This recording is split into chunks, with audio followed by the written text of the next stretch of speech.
جائیداد کے چکر میں لگ جاتے ہیں، یہ تمہارا، یہ میرا، یہ ہمارا، یہ ہمارا، اس میں لگ جاتے ہیں. مرنے والا دنیا سے جائیدادیں چھوڑ کے جاتا ہے، نمازیں اس کے سر پر ہوتی ہے، روزے اس کے سر پہ ہوتے ہیں، زکات اس کے سر پر ہوتی ہے، سارے اولاد کے لیے کرتا ہے. اولاد کو اتنی توفیق نہیں ہے کہ والد کے اوپر جو ایک بوجھ ہے شریعت کا ارکان اسلام، حج فرض تھا، حج میں نہیں کیا تھا، حج بدل کرائے، کتنی زکاتیں تھی، زکات نہیں تھی، وہ کرائے. ایک جنازے میں کمیٹی کا اعلان ہو جاتا ہے کہ بھائی جو ہے نا ان کی طرف سے کس نے کوئی لیا ہو، انہوں نے کس نے لیا ہو تو ہم سے رابطہ کر لیں. اگر کوئی جو کھڑے ہو جائے نا کہ ہمارا اتنا ہے تو شاید غلام آ کے بات ہے. ویسے تو میں باہر کہتا ہوں کہ بندہ دنیا ایسا جائے کہ اس کے اوپر قرضہ نہ، اولاد نہیں اتارے، ایسا کام کرنا، زیادہ کھائے، زیادہ پیے، بچوں کے لیے اچھی تربیت جو بھی کرے، لیکن اپنے اوپر نہ قرضہ چھوڑ کے مرے، نہ زکاتیں چھوڑ کے مرے، نہ حج اپنے ذمہ چھوڑ کے مرے. یہ اپنے گھر کے جائے، ورنہ اولاد سے اوپر آ کے اولاد کر دیں گے. اولاد کو ہم نے دین کی تربیت دی کہاں ہے؟ ہم نے تو دنیا ہی سکھائی ہے، ان کو دنیا سکھائی تھی. یار ایک مانو اپنی اولاد اور اپنے آپ کو، اپنی اولاد کو اس آگ سے بچاؤ جس کا ایندھن آپ کے اوپر ہے. کوشش کریں اولاد کو دین کی طرف ملائیں، اور دنیا سے سال میں جائیں کہ آپ پہ کرنا وہ تو آپ لکھ کے جائیں کہ مجھ پہ اتنا قرضہ، اتنا حصہ، اتنا حصہ ہے، اتنا ہے. اور ہے تو پہلے آپ کو زکات دے دیں، چھوڑے نہ زکات. وہ بولتے ہیں اگلے سال ڈبل دے دوں گا، کیا مطلب دنیا سے چلے جانا ہے. آپ اسی سال کی نکال دیں. آج مردوں کے آگے انتظار نہ کریں کہ آئندہ سال جاؤں گا، ابھی بچوں کی شادی کر لو، ابھی گھر میں نہیں. آج فرض ہے، آپ کو کرنا ہے.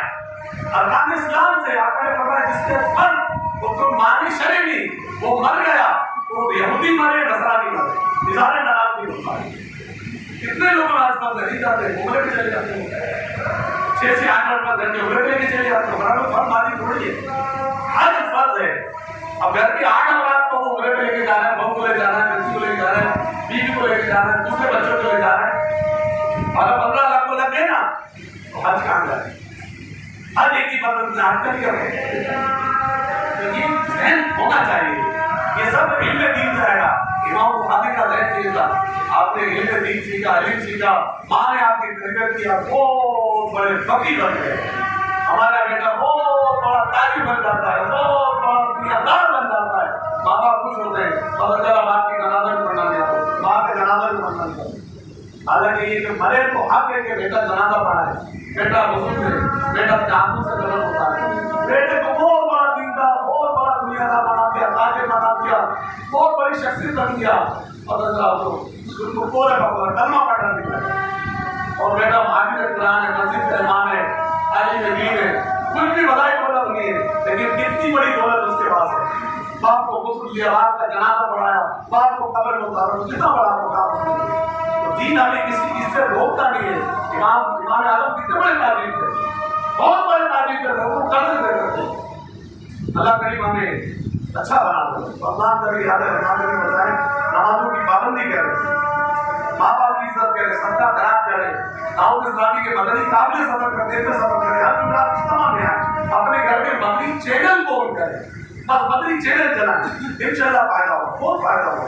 اور ہر جمعرات پابندی سے اذان ہو، مسجد میں آنے کی عادی بن جائے. جماعت آپ کی نہ چھوٹے، دنیا کا کام آپ کا ادھر ادھر ہو جائے، لیکن آپ کی جماعت یہ نہ چھوٹے. یہ مزہ ہے. اللہ کرے مجھے آپ کو اس ویڈیو کو شیئر ضرور کریں، ہو سکتا ہے آپ کے ایک شیئر سے یہ بات کسی کے دل میں اتر جائے.